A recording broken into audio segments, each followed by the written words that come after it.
आप देख रहे हैं स्पेशल रिपोर्ट न्यूज रूम से। आपके साथ मैं हूं अंजना ओम कश्यप। एक के बाद एक देश में अलग अलग जगहों पर होती बेटियों के साथ बलात्कार की घटनाएं, और दूसरी तरफ वो सियासी जंग जो देश में छिड़ी हुई है, और तीसरी तरफ हाथरस में अभी भी इंसाफ का इंतजार। इंसाफ तो छोड़िए, आरोपों के घेरे में खुद डीएम आ रहे हैं। क्या वो पीड़िता के परिवार को पर दबाव बना रहे हैं? क्या उन्हें धमका रहे हैं? इन तमाम मुद्दों पर आइए आपको सीधे लिए चलते हैं हाथरस उत्तर प्रदेश, जहां से हमारे साथ हमारी दो सहयोगी जिन्होंने लगातार इस खबर को कवर किया है वो जुड़ रही हैं।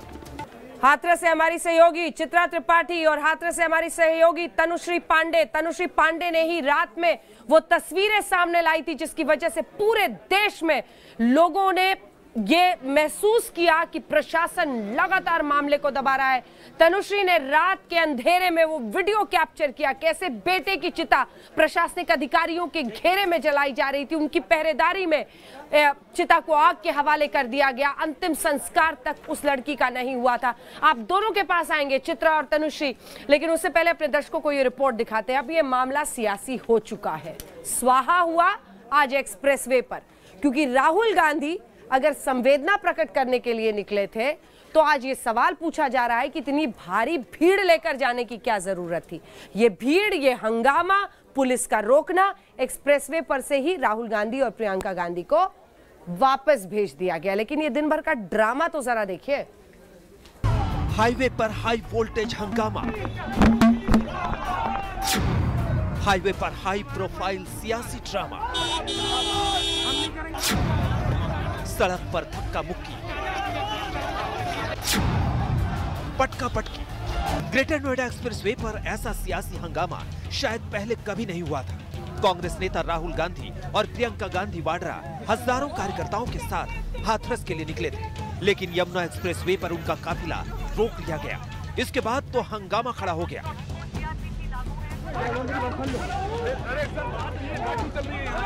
राहुल प्रियंका के काफिले में मौजूद कार्यकर्ताओं की पुलिस से धक्का मुक्की शुरू हो गई। इस धक्का मुक्की के दौरान राहुल गांधी जमीन पर भी गिर पड़े। मैंने उनसे कहा कि 144 का मतलब पब्लिक असेंबली नहीं, तो मैंने उनसे कहा कि मैं ये सब जो कांग्रेस वाले हैं इनको यहाँ रोक दूंगा, आप मुझे अकेला जाने दीजिए। मैं वो पब्लिक असेंबली नहीं होती है, 144 में अकेला आदमी चल सकता है। वो मुझे धकेल के गिरा दिया। राहुल प्रियंका के हाथरस कूच को देखते हुए भारी पुलिस फोर्स की तैनाती की गई थी।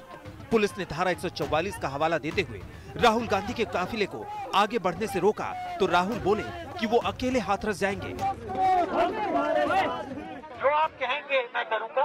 मैं हाईवे से उतर के अकेला जाऊंगा, 144 उस पे नहीं लगता है, तो आप मुझे अकेले हाईवे के साइड पे चलने दीजिए। एपिडेमिक में अकेले चलने से कोई प्रॉब्लम नहीं, आप मुझे अकेले चलने दीजिए, प्यार से हो जाऊंगा। तैयार है। ऊपर 144 पुलिस अधिकारी राहुल गांधी को समझाने में लगे रहे, लेकिन करीब 3 बजे पुलिस ने राहुल गांधी को हिरासत में ले लिया।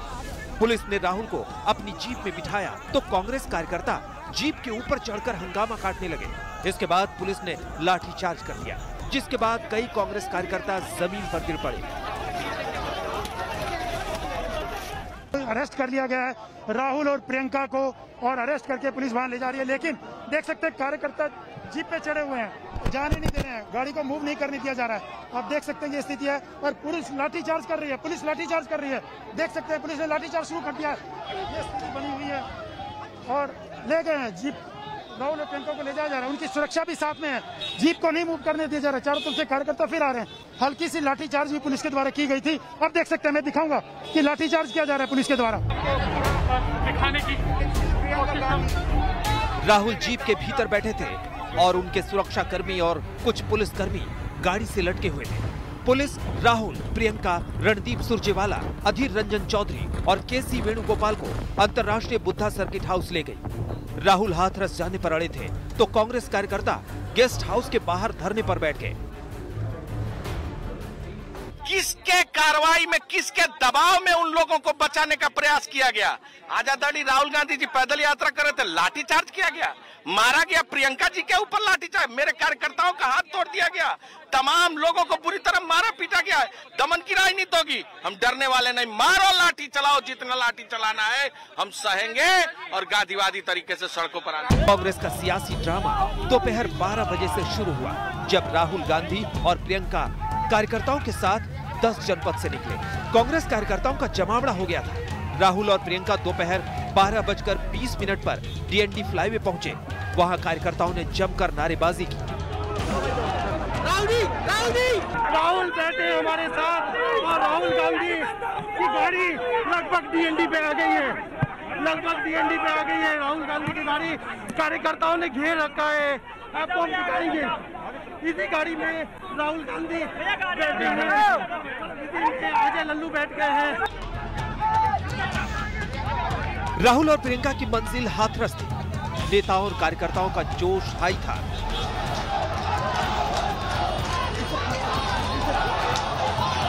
हम आगे जाने के लिए कटिबद्ध हैं। जब तक हमारी बेटी को, एक गरीब वाल्मीकि दलित परिवार की बेटी को न्याय नहीं मिल जाएगा, राहुल गांधी, प्रियंका गांधी और कांग्रेस का संघर्ष जारी रहेगा। अगर पैदल जाकर किसी का दुख दर्द बांटना गुनाह है, किसी की पीड़ा में उसका साथ देना गुनाह है, तो सरकार बताए ना कि जब लड़की तड़पती रही, इलाज के अभाव में दम तोड़ दिया, उस समय सरकार कहां सोई थी? कांग्रेस का काफिला ग्रेटर नोएडा में यमुना एक्सप्रेसवे की तरफ बढ़ निकला, लेकिन पुलिस ने काफिला वहीं रोक लिया। सिर्फ एक गाड़ी को जाने की इजाजत दी। इस पर राहुल गांधी पैदल ही हाथरस जाने पर अड़ गए। हाथरस की निर्भया से हुई बर्बरता को लेकर पूरे देश में आक्रोश है, लेकिन जिस तरह यूपी पुलिस ने आधी रात उसका जबरन अंतिम संस्कार करवा दिया, उस पर सियासत सुलग रही है। कांग्रेस हाथरस की सियासी आग में अपना भी हाथ सेकने की कोशिशों में है और बीजेपी नसीहत दे रही है कि राहुल प्रियंका हाथरस की जगह राजस्थान के बारा भी जाएं, जहां उनकी सरकार है और वहां भी गैंगरेप हुआ है। कुमार कुणाल के साथ अशोक सिंघल, ग्रेटर नोएडा, आज तक।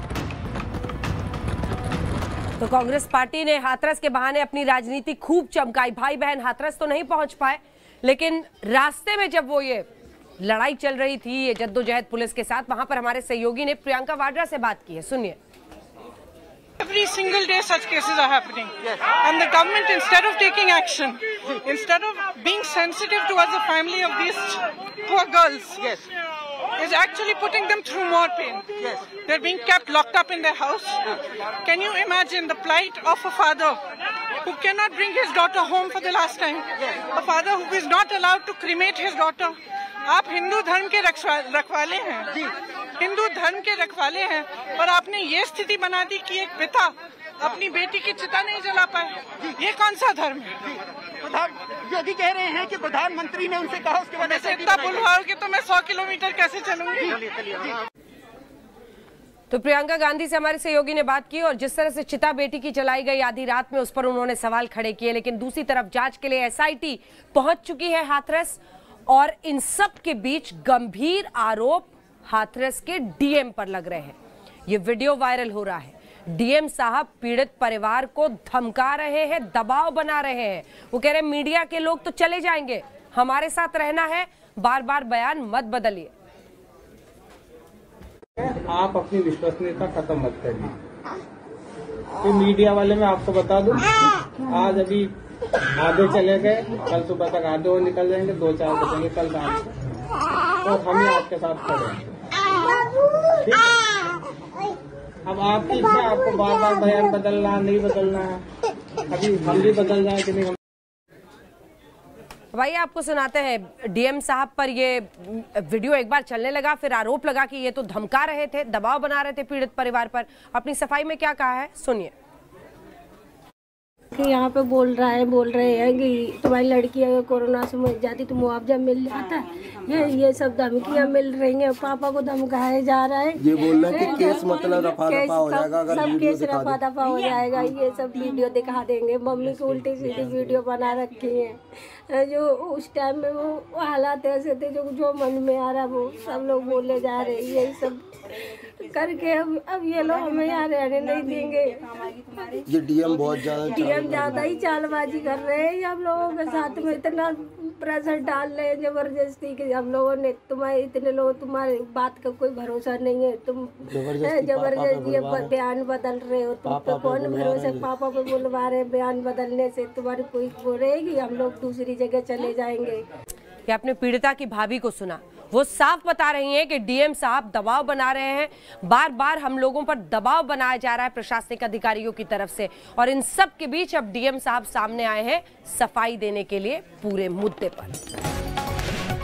तो बड़ी जानकारी आपको बता दें, डीएम हाथरस अपने वीडियो वायरल होने के बाद कह रहे हैं पीड़ित परिवार का दुख जानने के लिए गया था, जो बातें चल रही हैं उसका खंडन करता हूं।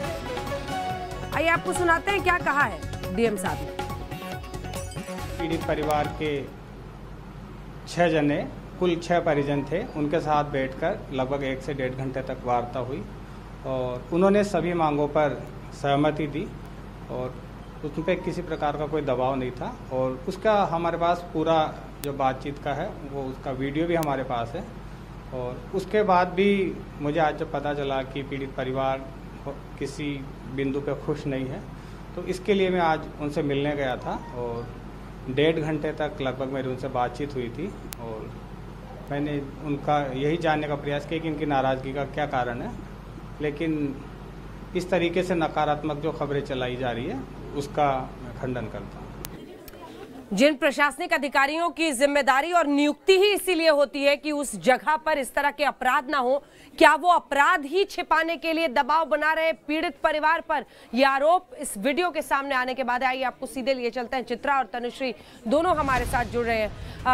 आपके साथ शुरुआत करते हुए चित्रा, लगातार डीएम हो, एसपी हो, बस ऑपरेशन लीपापोती, ऑपरेशन लीपापोती में इस हद तक आगे बढ़ गए कि पीड़ित परिवार को समझा रहे हैं कि मीडिया वाले लोग तो चले जाएंगे, हमारे साथ ही रहना है, बार बार बयान मत बदलिए।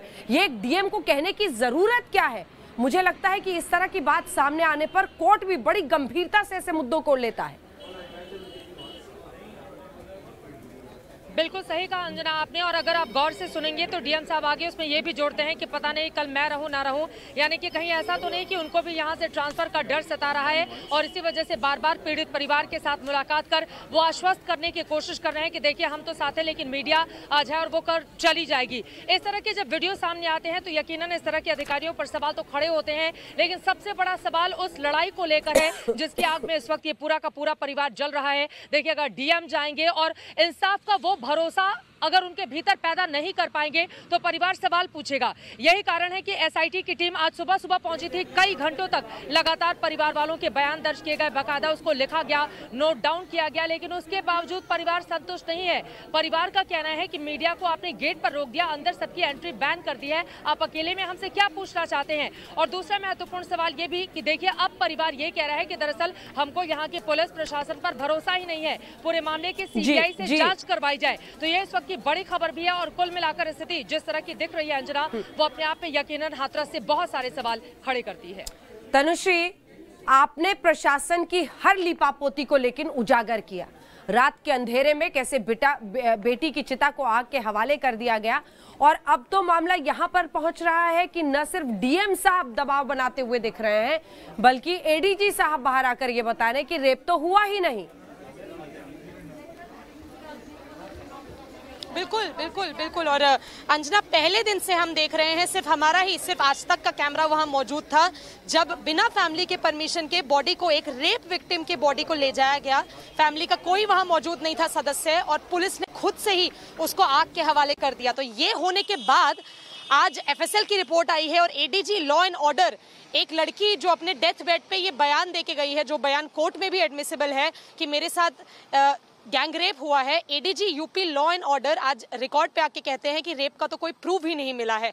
तो मेरे ख्याल से एफएसएल की रिपोर्ट भी मायने रखती है, पोस्टमार्टम रिपोर्ट भी मायने रखती है, पर कहीं ना कहीं एडीजी लॉ एंड ऑर्डर को इस केस की सेंसिटिविटी भी समझनी चाहिए थी। वो लड़की जो अब नहीं रही, उसने अपनी आखिरी सांस ली है और आखिरी सांस लेने से पहले उसने पूरी ये बात बताई है कि मेरे साथ गैंग रेप हुआ है। तो क्यों इस तरीके से एडीजी लॉ एंड ऑर्डर उस बात को, उस लड़की की बात जो अब मर चुकी है, उसको झुठलाने में लगे हैं। इस तरीके की लीपापोती पूरे केस में चल रही है अंजना, ये समझना बहुत मुश्किल है कि यूपी पुलिस ऐसा आखिर क्यों कर रही है और आखिर ऐसा कैसे वो कर सकती है। ये इंसानियत के खिलाफ है अंजना। बिल्कुल, पीड़िता का जो भी आखिरी बयान होता है, अगर मौत हो जाए उसे डाइंग डिक्लेरेशन माना जाता है, लेकिन इसके विपरीत जाते हुए एडीजी जब ये कह रहे हैं, एक ही दिन पहले परिवार की तरफ से परिवार को आश्वासन खुद मुख्यमंत्री ने दिया था कि जो धाराएं लगाई गई हैं उन सब पर कार्रवाई होगी, फिर ये दबाव के आरोप ये पहले दिन से इस पूरे केस में हो रहा है। डीएम की बात हमने आपको सुना ही दी, जिसकी वजह से शक लग रहा है कि लगातार वो परिवार पर दबाव बना रहे हैं। आइए हम आपको दिखाते हैं अपनी इस रिपोर्ट के जरिए कि कैसे इस पूरे मामले में लगातार पुलिस हो, प्रशासन हो, दबाने की कोशिश में लगा रहा और अब सामने आकर कह रहे हैं कि गैंगरेप तो हुआ ही नहीं।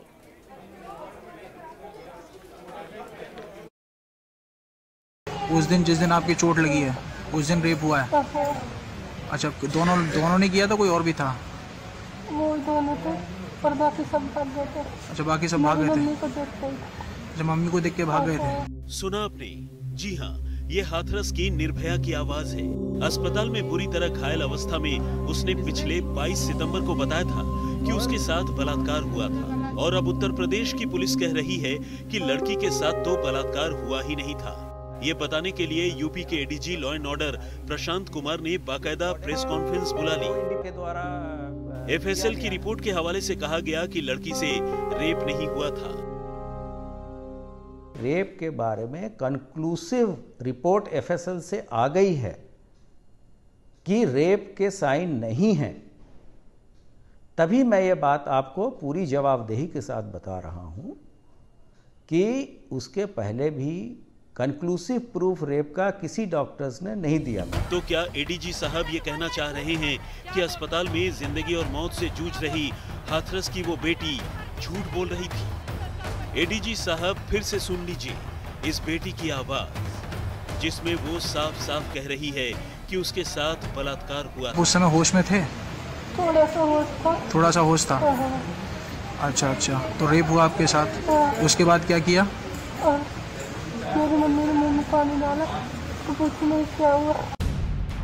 पुलिस प्रशासन शुरू से ही हाथरस कांड को दबाने की कोशिशों में जुटा है। इसके एक नहीं कई उदाहरण सामने हैं। 14 सितंबर को लड़की के साथ बर्बरता हुई और पुलिस ने छेड़छाड़ की मामूली धारा में रिपोर्ट लिखी। इसको लेकर हंगामा बढ़ा तो पुलिस ने गैंगरेप के तहत केस दर्ज किया। बाद में हत्या के प्रयास का मामला दर्ज किया। हाथरस के एसपी ने तो बिना किसी आधार के कह दिया कि लड़की के साथ बलात्कार नहीं हुआ था।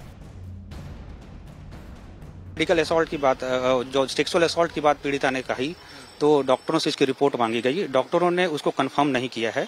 उन्होंने कहा है कि उसको एफएसएल रिपोर्ट से टैली करेंगे तभी वो उस पर कुछ पुख्ता राय दे पाएंगे और जो प्राइवेट पार्ट्स में उन्होंने चोटों से इनकार किया है।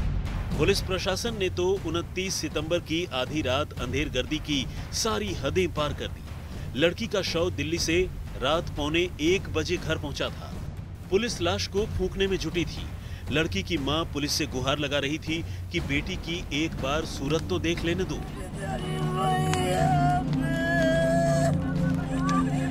गांव के लोग भी विरोध में खड़े हो गए।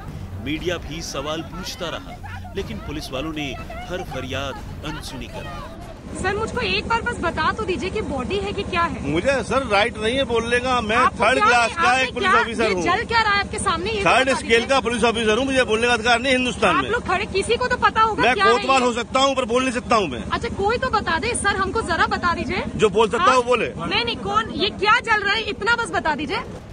रात करीब 2 बजे लड़की के शव को चिता की लकड़ियों पर डाला और पेट्रोल छिड़क कर आग लगा दी। और अब यूपी पुलिस उधर दिल्ली के सफदरजंग अस्पताल से पीड़िता की पोस्टमार्टम रिपोर्ट भी आ गई है। पीड़िता का गला घोंटा गया था, उसके साथ बेरहमी से मारपीट की गई थी, उसकी रीढ़ की हड्डी भी टूटी हुई थी। रिपोर्ट में यह भी कहा गया कि मरीज का शुरुआती इलाज बहुत ही कमजोर तरीके से किया गया। पीड़िता के पोस्टमार्टम रिपोर्ट से साफ है कि उसके गले को एक बार नहीं बल्कि कई बार दबाने की कोशिश की गई। उसके शरीर पर चोट के और भी निशान मिले हैं।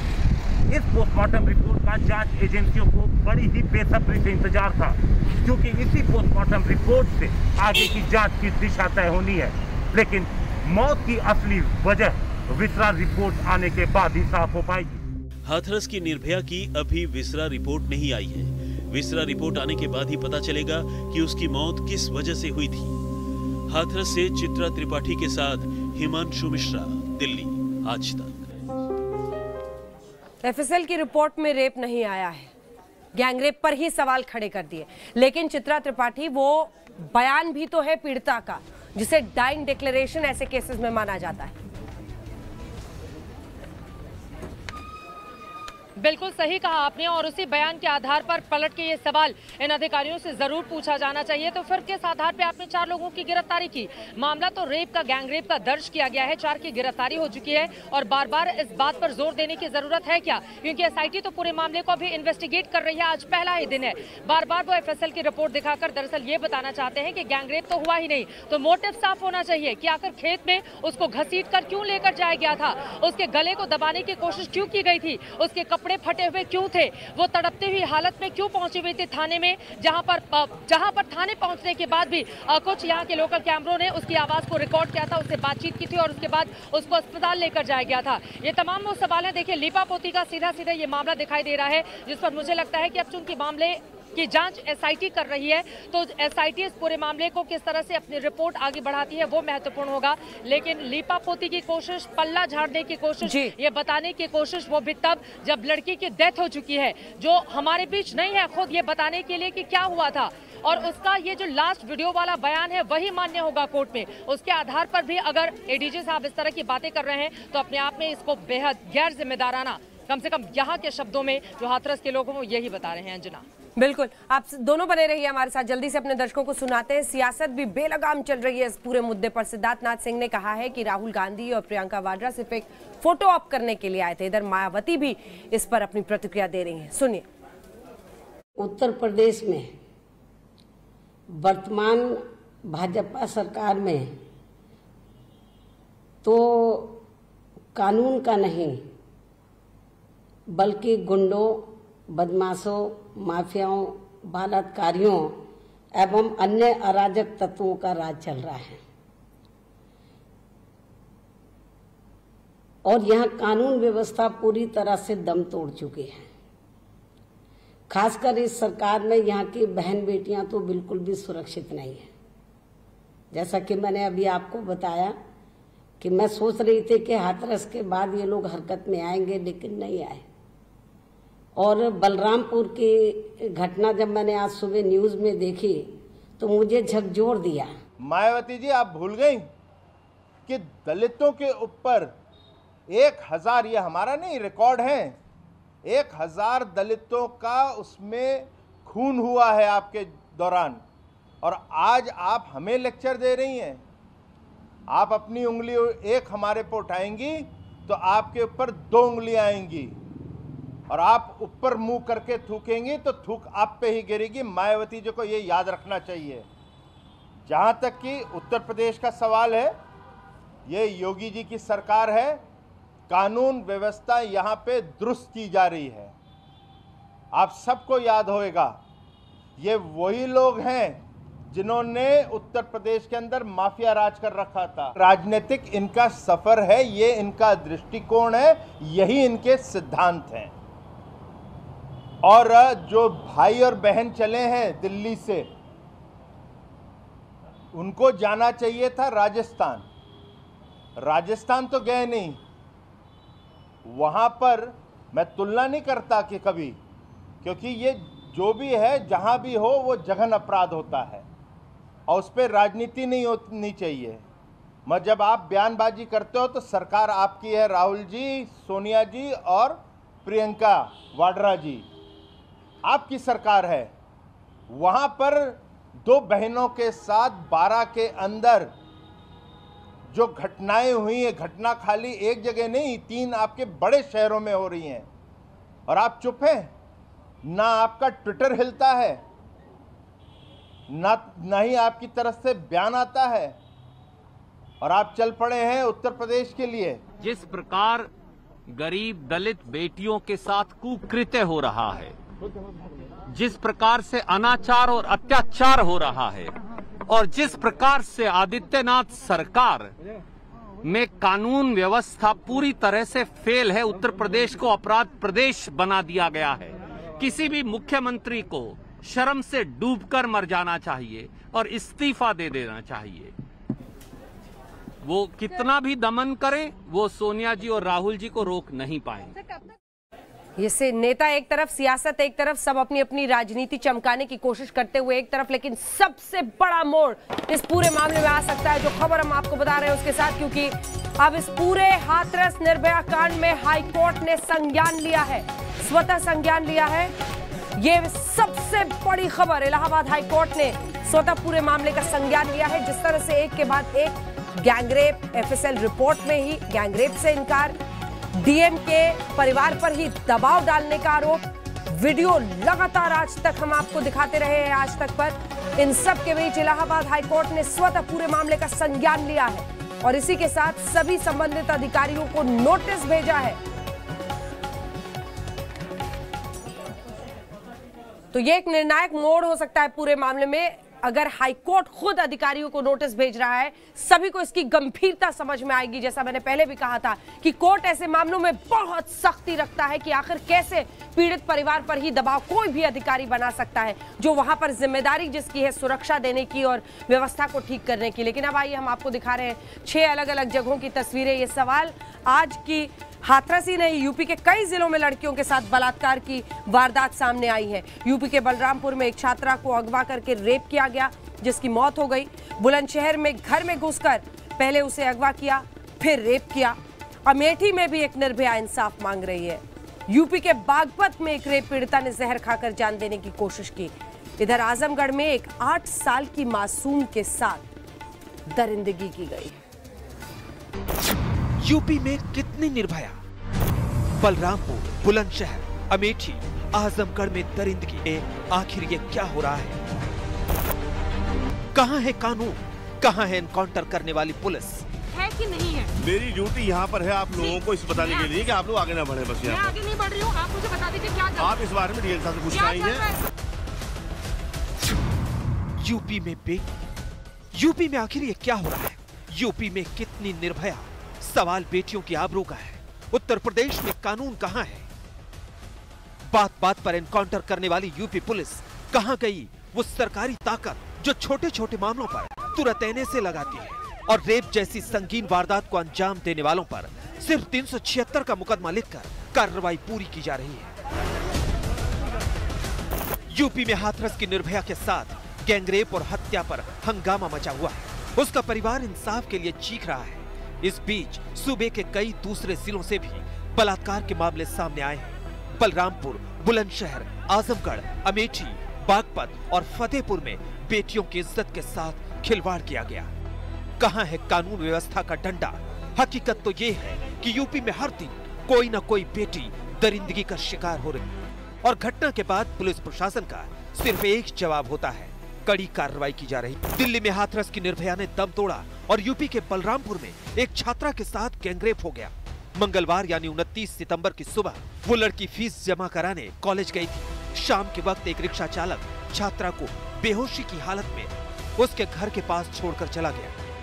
परिजन छात्रा को अस्पताल ले जाने लगे, लेकिन रास्ते में छात्रा की मौत हो गई। वहाँ से कराए के लौटी, एडमिशन पूरा रसीद सब रखा है, तो पता नहीं कहाँ किडनैप की तब्बे तो ले गए। उकरे हाथ पैर सब तोड़ दीन के पैर कमर में कोई दम नहीं रहा, चल भी नहीं पावत रही हमारे बच्ची। हमारे बच्चे के साथ इतना बड़ा अत्याचार खुल गई। इस मामले में पुलिस ने 2 आरोपियों को गिरफ्तार कर जैसे किलाजी प्रकरण में पुलिस ने तुरंत कार्रवाई करते हुए जो नामजद अभियुक्त हैं इनको गिरफ्तार कर लिया है और पुलिस इसमें आगे छानबीन करके जो भी दोषी पाए जाएंगे उनको गिरफ्तार करेगी और इनके खिलाफ कठोर से कठोर हम लोग कार्रवाई करेंगे। हम आपको बता दें कि बलरामपुर की निर्भया के साथ भी हाथरस की निर्भया जैसी दरिंदगी की गई थी। लड़की का बलात्कार कर पैर और कमर तोड़ दी गई और दाह संस्कार भी हाथरस की निर्भया की तरह आधी रात में भारी पुलिस फोर्स के बीच कर दिया गया।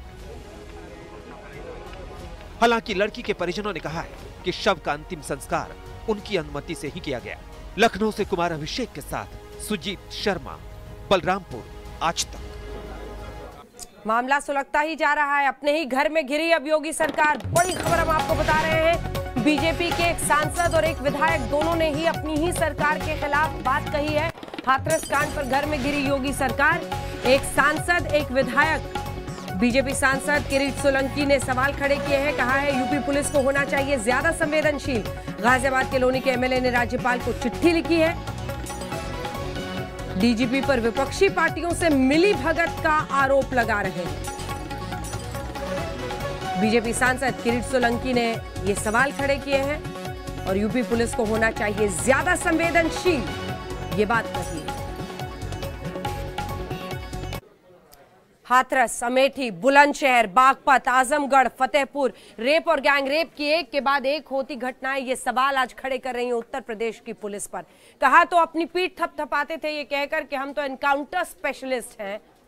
एक के बाद एक रेप की ये वारदातें क्या कह रही हैं यूपी पुलिस के बारे में। अमेठी की निर्भया, बुलंदशहर की निर्भया को इंसाफ,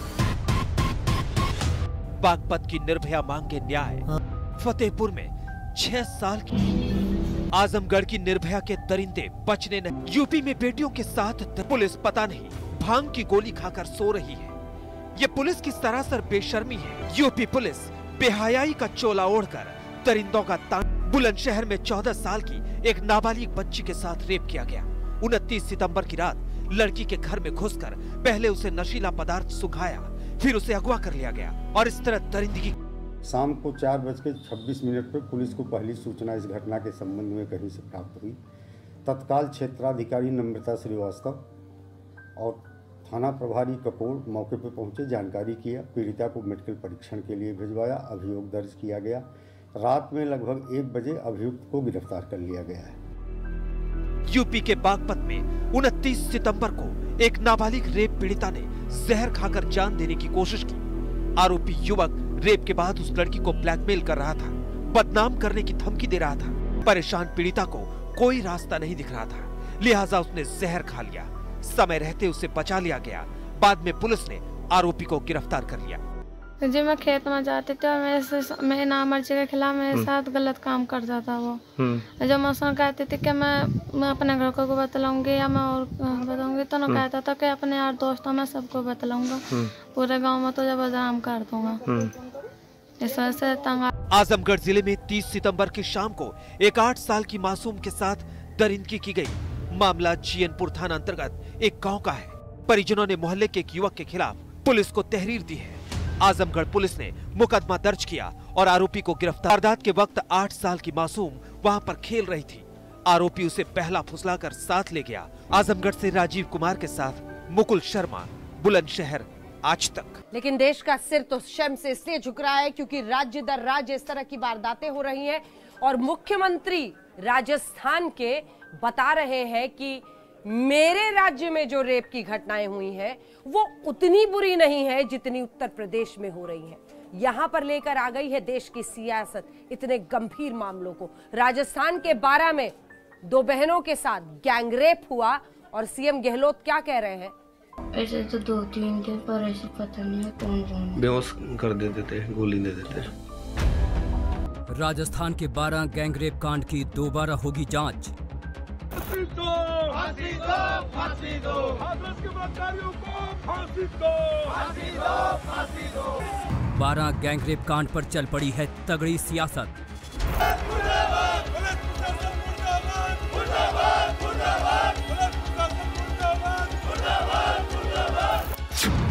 क्या 12 की पीड़ित लड़कियों को धमकी दी गई? क्या जानबूझकर गैंगरेप के केस को रफा दफा किया गया? क्या पुलिस ने गैंगरेप पीड़ित लड़कियों पर दबाव बनाया? राजस्थान के 12 में 2 नाबालिग लड़कियों के साथ गैंगरेप होता है।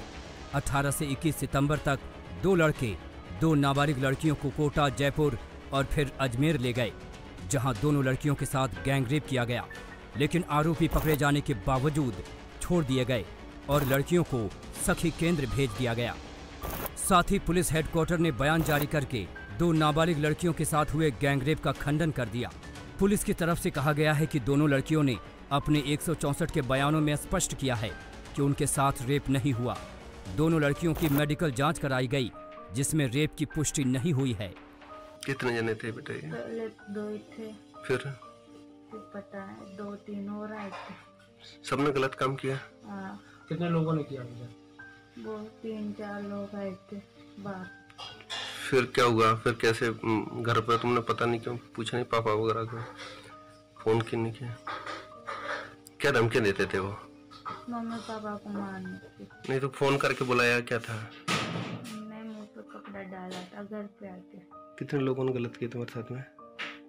ऐसे तो 2-3 थे पर ऐसे पता नहीं है कौन कौन। बेहोश कर देते थे, गोली दे देते।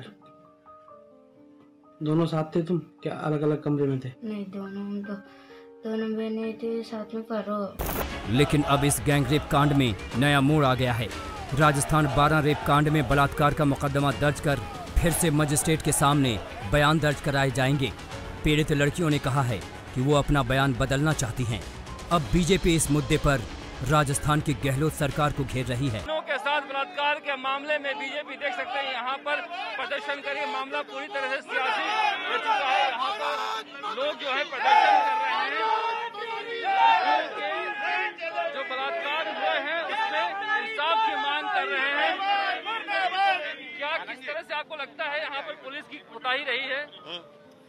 देखिए, जो अपहरण कांड और जो दुष्कर्म का कांड 12 में हुआ है 18 तारीख को, उसके विषय में इतना ही कहना है कि प्रशासन पूर्ण रूप से उन जो अपहरण करने वाले हैं और जो दहशतगर्दी फैलाने वाले उन लोगों के साथ मिला हुआ है, क्योंकि कोतवाली में 161 के बयानों में उन नाबालिग बच्चियों के द्वारा स्पष्ट कहा गया है कि हमारा अपहरण हुआ है और हमारे साथ अनैतिक कार्य हुआ है। आपको लगता है कि पुलिस दबाव में काम कर रही है? 100% दबाव में काम कर रही है। राजस्थान की अशोक गहलोत की सरकार राजस्थान भर में जिस प्रकार के बलात्कार और गैंगरेप के मामलों को दबा रही है, वो अपनी नाकामी को छुपाने के लिए यहाँ भी 12 में भी ताकत के बल पे परिवारजनों को और लड़कियों को जो नाबालिग बालिकाएं हैं उनको दबाव बनाकर अदालत में जिस प्रकार से 164 का बयान बदलाया गया है, निश्चित रूप से राजस्थान की अशोक गहलोत की सरकार इस मामले को दबाना चाहती है। लेकिन राजस्थान के सीएम अशोक गहलोत ट्विटर पर सफाई दे रहे हैं।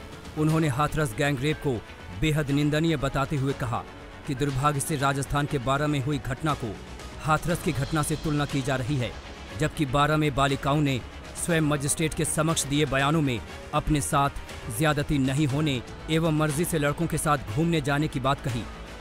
बालिकाओं का मेडिकल भी करवाया गया। जांच में सामने आया है कि लड़के भी नाबालिग हैं। जांच आगे भी जारी रहेगी। लेकिन अब दोबारा से लड़कियों के पिता ने आरोप लगाया है कि बच्चियों पर दबाव डाला गया था और माता पिता को मार डालने की धमकी दी गई थी, जिसकी वजह से मजिस्ट्रेट के सामने उन्होंने बयान बदला था।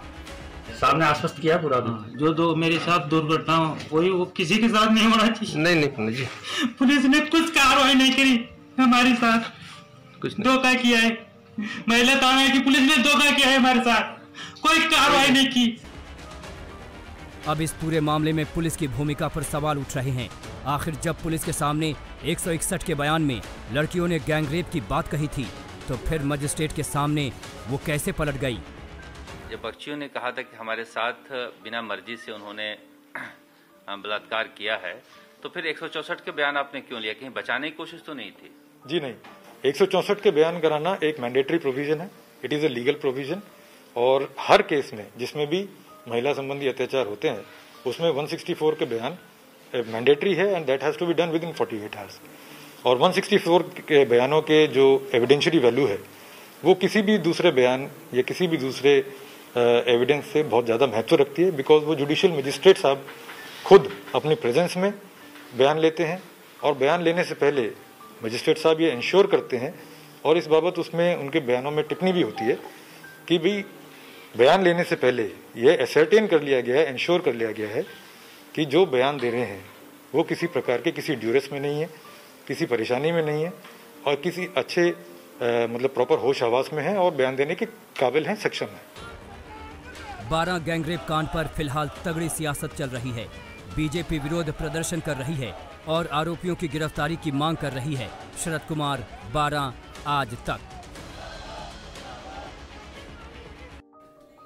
और भाई आपको लिए चलते हैं मुंबई और मुंबई की ये रिपोर्ट दिखाते हैं, जहां पर आज निर्माता निर्देशक अनुराग कश्यप से पुलिस ने पूछताछ की है। दरअसल अभिनेत्री पायल घोष ने उनके खिलाफ वर्सोवा थाने में यौन उत्पीड़न का केस दर्ज कराया था।